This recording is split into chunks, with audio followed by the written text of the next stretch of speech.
rise to another enantiomer of the index. So overall, our new procedure allows us to access any desired enantiomer of a 2,2-substituted indolin in essentially 2 steps.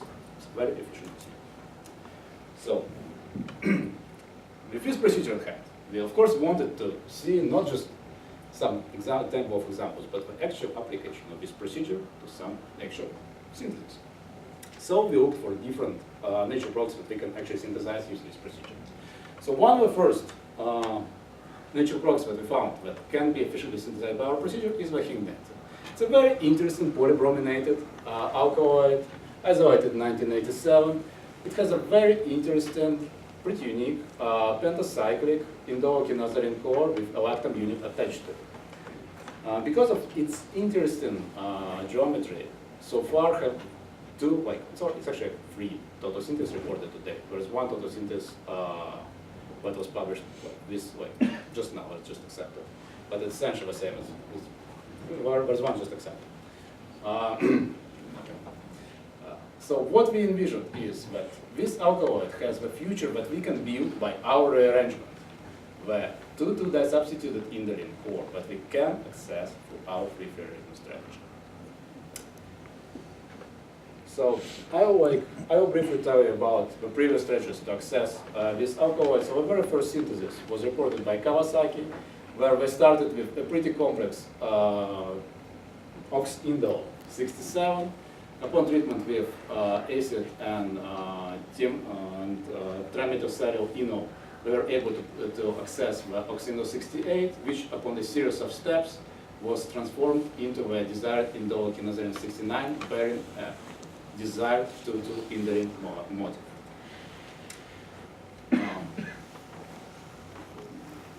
Horner-Woodsworth-Emmons alephination followed by reduction of a double bond, protection, protecting group manipulations, and azidation gave rise to the azide 71, which upon Staudinger reduction and ruthenium catalyzed insertion into nitrile gave rise to the core structure of the hingdentin.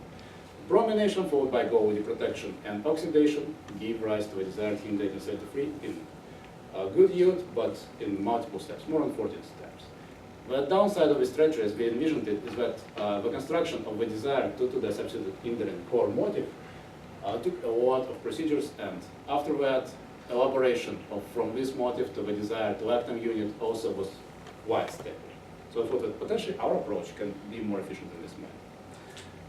The same thing we can see in Fukuyama synthesis, where they did a very nice, very efficient approach to construct the desired 2,2-disubstituted indolin unit by using the palladium-catalyzed diaromatic cyclization in presence of Trost ligand. We were able to do it in a high enantiomeric excess. However, again, the limitation was that they needed to use the acetamide benzene in as well, one of our starting fragments. Elaboration of this fragment into the desired indole-quinazoline unit took them around 6 steps, and it was quite a step. So we proposed that we can design a more efficient or just different approach from the ones reported so far.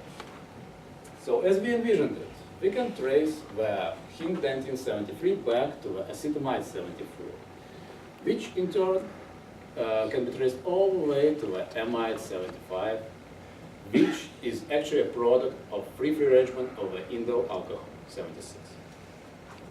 As a model study, I prepared the indole alcohol 77, a more simplified one, bearing just a phenyl without any substitutions on a ring. And our great delight, just subjection of it to the dimethylacetamide in the toluene dimethylacetamide mixture gave rise to the corresponding indolin 78 in a good yield with a complete transfer of current. And that's what we wanted. So with this very good example in hand, we started for the actual synthesis of hingdentin. So starting with nitrophenyl substituted indole, just through the cross calculation followed by protection gave us the indole glyoxylate 79, which upon Corey-Bakshi-Shibata reduction conditions gave rise to the desired alcohol 80 in a good yield with a reasonable enantioselectivity. However, at this point, all attempts to involve the indole alcohol 80 in a Meerwan-Moser-Kleisen reaction did not succeed. All attempts that we tried to involve it either resulted in a mixture of an inseparable mixture of side products, or just a no conversion whatsoever. The best I was able to get was around 6% yield of a desired indolene that was completely impure, and impurities corresponded to the different polymeric structures. The problem, as we envisioned here, was that nitro group is very sterically bulky. Even the indole alcohol 80 exists as a mixture of atrop isomers. When you don't have a nitro group in the previous model substance we had, I was able to clearly see just one atrop isomer of the corresponding indole alcohol. When we have a nitro group, now it exists as a mixture of atrop isomers that equilibrates above 70 degrees centigrade. So potentially the sterics of the nitro group prevented the indole alcohol to adopt the desired transition state, but to adopt the desired chair-like transition state. So we decided to switch a bit, and instead of a bulky nitro group, to introduce something that can be further down the synthesis, be substituted using the palladium catalyzed chemistry to a desired nitrogen motif. So we started our synthesis with a bromo-phenyl indole. That was proposed to be significantly less sterically bulky, and at the same time, the bromo aryl, we would be able to elaborate into the desired amine unit. So starting with bromo-phenyl indole, Friedel-Crafts, same pathway, Friedel-Crafts acylation followed by protection with benzoylsulfonyl chloride gave rise to the indole dioxide 83, which upon reduction gave rise to the alcohol 84. Our great delight subjection of alcohol 84 to dimethylacetamide, dimethylacetal in a mixture of toluene and DMA after prolonged heating resulted in the desired amide 85, formation of desired amide 85 in a high yield and with good anions activity, with good chiral transfer. Reduction of a double bond of conjugated ester followed by selective reduction with Schwarz reagent of a tertiary amide portion, followed by reductive amination, furnished the lactam unit and gave rise to the desired tricyclic structure of hemidentine in a good yield with reasonable ester selectivity. However, at this point we got stuck because at this point we needed to transform this phenyl bromide into an amine portion. But all attempts that I tried to do any kind of palladium couplings with different backward Hardwick type conditions failed. The problem is, we saw it, is that right now this bromide is very sterically hindered. It's very hard for palladium to actually approach it overall. The only thing you're able to recover most of the time is just starting material for most conditions. It was a sad period, as always. When synthesis does not work, it's never going to cheer you up. But it's an opportunity to think about some different approaches. So one of the approaches that came to our mind is instead of using a bulky phenyl, substituted phenyl unit, we can just substitute with something that we can further elaborate into phenyl amine. This is something we envision to be some kind of heteroatom. So chloride or iodide, which potentially can also undergo the palladium catalyzed coupling further in the synthesis. However, very soon I found out that it does not work as well. Because for instance, when we start with 2-iodo indole, Friedel-Crafts reaction gives rise to a corresponding indole glyoxylate, but upon treatment of iodo glyoxylate 92A with borohydride, the only sole product that we can see is indole alcohol 93. So you get reduction of an iodine portion of a molecule. The chloro portion proved to be more stable to the reduction, and upon reduction with sodium borohydride of a corresponding 2-chloro indole, we were able to isolate the chloro indole alcohol 90B. However, all attempts to involve 90B in Eschenmoser class enrichment failed. We were able to isolate only trace amounts of the corresponding to the substitute indole. At this point, what we envisioned is how, that was again pretty sad time. So we envisioned, okay, how else we can alternatively approach the hemidentine. And the idea was, what if we actually start with the indole-quinazoline portion? So right now, the indole-quinazoline is completely flat. We don't have any kind of steric hindrance that can be introduced by nitrophenyl group.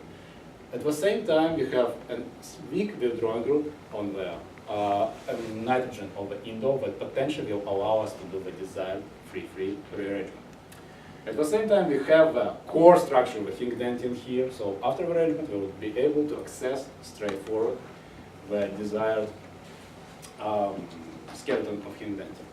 So starting with indole-kinosine, Friedel-Crafts reaction with aluminum chloride and methyl-dioxide gave rise to a ketone 95, which upon reduction gave rise to a corresponding alcohol 96 in a good yield.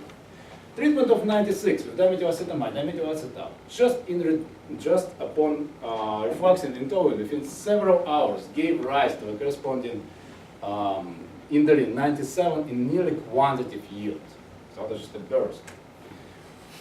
Reduction, hydrogenation on palladium did a very good job because we were able to reduce both the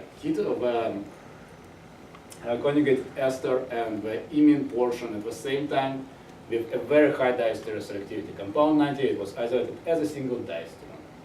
Protection of an aniline nitrogen block gave rise to the intermediate 98, which upon selective reduction with Schwarz reagent followed by careful treatment of ammonium acetate and cyanochlorhydride gave rise to 99, albeit so far in a very low yield. To be honest, this yield needs to be improved because this yield was acquired 1 week ago, so there's still a lot of improvement. Upon careful heating in benzene, on a very small scale, we were able to produce the known intermediate 72, which can be further elaborated into the hingdentin using the route reported by Kawasaki and others. Yeah, where's the table here? Yeah, it should be moved one way. Sorry about that. So essentially, this overall sequence concludes the formal synthesis of hingdentin, very similar formal synthesis. So far, it shows the shorter route to the hingdentin, yet there is still room for improvement of the yields and drawbacks. Anyway, let's switch the gears a bit and talk a bit about different syntheses. One, the most recent one, and one that actually is still on our plate, the total synthesis of melanin. So melanin is a very interesting, quite unique polycyclic indole alkaloid that was isolated in 1983. So far, no total synthesis were reported today. There are very little amount of biological studies reported on this complex structure. We envision that it's a very good chance for us to both demonstrate our methodology and design an efficient and unique photosynthesis of a melanin utilizing our rarity. So retrosynthetically, we envision that we can produce a melanin by a key C-N bond formation using an anionic cyclization. So the microcycle 101 can be treated with some kind of deuterium or something like this to make it an anion, which should trigger the anionic cyclization that should provide the desired melanin in stereoselective fashion. The amine 101 can be traced all the way back to the mesoate 102, which can be produced from an amide 103. And amide 103 can be traced all the way back to alcohol 105, which can be made from a simple protected carbazole. As a very simplified model study, I prepared an anti-enriched carbazole 108, and upon heating of it in the with dimethylacetamide dimethylacetal, I was able to produce the indolin 109 in a high yield with a complete retention of chirality, and that's what we desired. So we start the actual total synthesis, starting with protected carbazole on 110, treatment with LDA followed by allyl-chloroformate, and followed by alkylation gave rise to the ketone ester 111, which upon subjection to the Tsuji-Trost palladium catalyzed decarboxylated allylation gave rise to ketone 112 in a good yield and with a reasonable and 90% E. At this point, what we need to do is transform the carbazole 112 into a corresponding diol. So I tried to hydroborate the double bond, the free double bond. It was surprisingly hard to do the hydroboration of it. So treatment of it with 9 ppm or cyclohexaborane in presence of rhodium catalyst did not work well. However, upon treatment of compound 112 with boron DMS complex in THF, gave rise, based on NMR, to the complete conversion of the ketone 112 to an alcohol 114 in a completely diastereoselective fashion. The alcohol 114 was formed based on NMR as a single diastereomer in the reaction mixture. We propose that potentially this happens because after the hydroboration, compound 114 forms a weak borocyclic intermediate that gets reduced by another equivalent of borate from the side opposite from the borocycle potential. So with these good results that I was able to monitor in NMR, I subjected this intermediate 114 to the standard oxidative conditions. But to my great sorrow, the only product I was able to isolate was ether 115 as an only salt product. And it'll take a while, of course, to figure out that it's actually this ether. So after just some fine-tuning of the conditions, using the milder oxidative conditions, using sodium perborate, THF water, we were able to isolate the corresponding diol in a high yield and with complete retention of capacity as a single diastereomere. Selective protection of primary alcohol gave rise to desired indole alcohol 117, which, upon subjection to free arrangement conditions, gave rise, after prolonged heating in mesitrin at 180 centigrade, to a corresponding indolin 118 as a single isolated product in a high yield with a complete transfer of current. So, with these very good results in hand, we proceeded further.